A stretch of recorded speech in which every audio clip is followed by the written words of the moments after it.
પાલિતાણા શહેરના વિસ્તારોમાં આવતીકાલે વીજ પુરવઠો બંધ રહેશે. પીજીવીસીએલ દ્વારા યાદી જાહેર કરવામાં આવી. પાલિતાણા શહેરમાં આવતીકાલે શુક્રવારે વીજ પુરવઠો બંધ રહેશે, જેને લઈને પીજીવીસીએલ દ્વારા યાદી જાહેર કરવામાં આવી છે.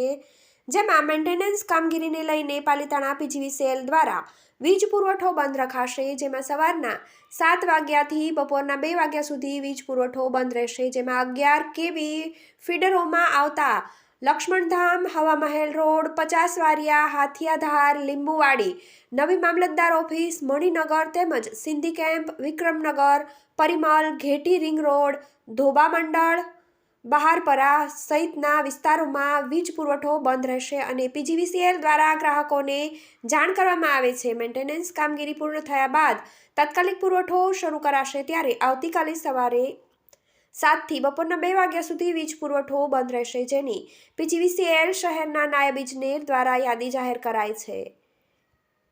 શાશ્વત ગુજરાત, પાલિતાણા ન્યૂઝ.